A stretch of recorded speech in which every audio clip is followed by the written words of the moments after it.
Achieving a V-shaped back, characterized by broad shoulders, wide lats, and a tapered waist, requires developing the major muscles of the upper and mid back while maintaining a lean physique.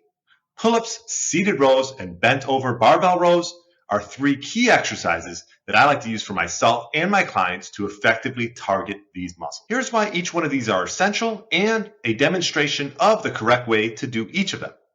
Number one, I'm demonstrating pull-ups, the ultimate lat widener. The primary muscles worked when doing pull-ups are the lats, teres major, rhomboids, rear delts, and biceps. How to do them? Well, start by grabbing onto a pull-up bar with an overhand grip, palms facing away from you. Your hands should be slightly wider than shoulder width apart. Pull yourself up using your back muscles until your chin is above the bar. Slowly lower yourself down to starting position. Engage your back fully by pulling your chest towards the bar, not just your chin. If you've never done pull-ups before, aim to try to do 1 to 2 and then slowly increase your reps as you get stronger and stronger. Aim for 8 to 12 reps per set or use resistance bands or a spotter for some assistance. Remember, it's always great just to start with 1 and then build from there if you've never done pull-ups before.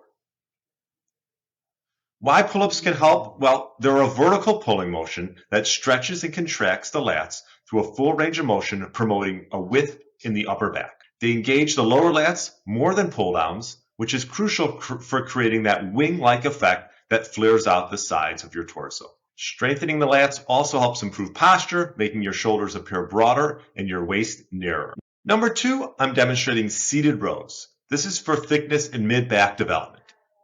The primary muscles worked when doing seated rows are rhomboids, traps, rear delts, lats, and biceps. Sit on the row machine with your feet securely placed on the rests. Extend your arms and grasp the handles. As we're doing the motion, we want to make sure that we pull our elbows back, retracting and squeezing your shoulder blades back, and shoot for 3 to 4 sets of 10 to 12 reps. Why do seated rows help? Well, whether you're using a cable machine or resistance bands, this is a horizontal pulling motion that builds thickness in the mid-back. They target the rhomboids and traps and help when pulling the shoulders down and back, enhancing posture and making sure that your upper back appears more muscular. By keeping the torso upright, seated rows ensure that the lats and upper back muscles are engaged without excessive lower back strain. And number 3, bent over barbell rows. This is for overall back mass and strength. The primary muscles worked here are the lats, the traps, the rhomboids, the rear delts, and the erectors. Keep a slight bend in the knees and hinge at your hips. Pull the barbell towards your lower chest or upper abs and keep your elbows at about 45-degree angle. Avoid jerking the weight and throwing the weight down to the ground to keep tension on the muscles and to be in control. Just to get used to this motion, I would start with smaller, lower weights and build from there. Aim for 8 to 10 reps per set, but always prioritize form.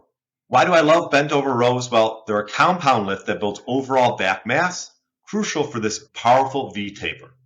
They work the upper and mid back while also engaging the lats when performed with proper form.